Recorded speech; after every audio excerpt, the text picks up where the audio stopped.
9 brothers and sisters was killed in Charleston, South Carolina. They lost their lives because they were nice. They lost their lives being nice to someone. This individual came into the church. They welcomed him with open arms. He sat down for an hour and listened to the word of God. For a whole hour, he listened to the correction of the word, the wisdom of the words that were being spoken by a great man of God. But still, in his mind, he wanted to kill. He wanted to hurt somebody as long as they were black. We have to understand that if a man can sit through a Bible study for an hour, you're not up against flesh and blood, but principalities in high places. You are battling demons and not people. I try to tell these people all of the time, my brothers and sisters, you're not wrestling against flesh and blood. Now, this was the same place that gave hope to the nations. So this young, demonic individual knew what he was doing when he walked in. He wanted to start a race war. He wanted to bring us back in time to a cold place in the history of America. But let me tell you something. They can never kill the spirit of the people. But what I have to ask is this. Why? And how long, people, will we continue to be mesmerized by the lies that's being told to us? How long will we listen to the words of don't fight back? How long will we listen to the words of just take it on the chin? We know that we are dealing with demonic people because they use your niceness, your passion, your kindness, and your meekness against you. They don't respect your heart. They don't respect the fact that even though they have done you so dirty, you will still welcome them in your church with open arms. But yet they still attack you because this is how they want it. They want us to be gullible. They want us to be like this. For they can walk in and slaughter and kill at will. And what are they going to do? Get back on TV? Calm down, my brothers and sisters. Let's not be violent. And 6 months later, they'll kill us again. And 6 months later, they'll kill us again. And 6 more months later, they will kill again. How long, black people, will you allow yourself to be played? How long will it take for you to realize that they are just playing games with you? That is the only thing that they are doing. They're playing a game with you. A demonic game. Because only demons can think of a strategy like this. So black people, the devil is knocking at your door. What are you going to do?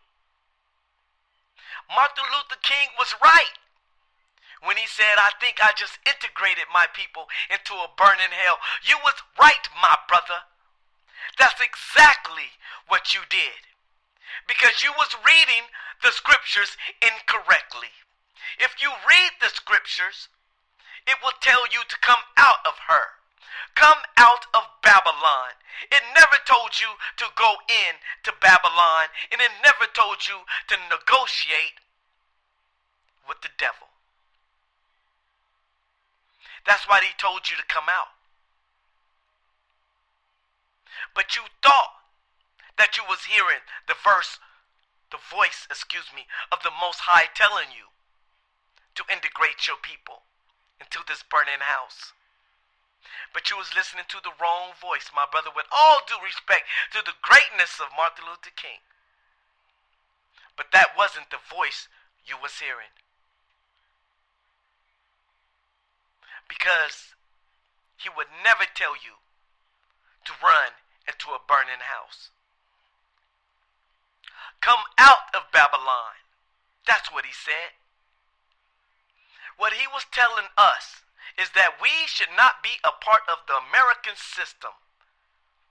That's what it means. We should not partake in the political world of this system. Because he said, I will take care of you. Don't worry about the things you need and the things you want. Just come out of Babylon and I will take care of you. When you have a mighty God on your side, you don't need politics. You don't need welfare. You don't need none of this stuff. That's why he told you, come out of her. But we did not listen. All of the Christians and the Baptists and all of the religious black people became a part of politics, and they laid down with the great whore. And that's why you are coming up with diseases, because you laid down with the whore when you was told not to sleep with her. Woo! That's why we are going through the things that we are going to, because we did not, I can't even speak right because my heart is so heavy right now. But I have to delay this message to my people to get them to understand. America is not for you. And don't get it misconstrued. When he said come out of Babylon, he didn't mean leave physically. See, that's where you get it wrong. He meant for you to leave it spiritually and consciously. Take your mind out of the rut and the filth of America. That's what he told you.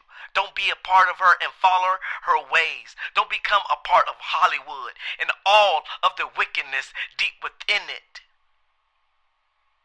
And if you think about it, we've been burning since we've been in this burning house.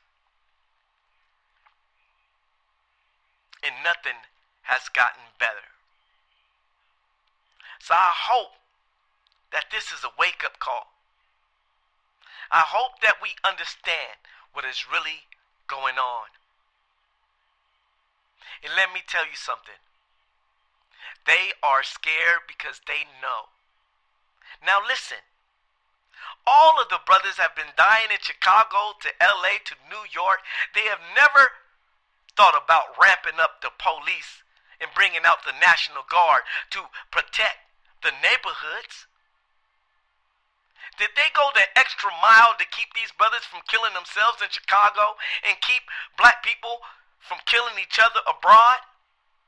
Are they spending billions of dollars to change our neighborhoods and to change the condition of black people? Are they willing to do that?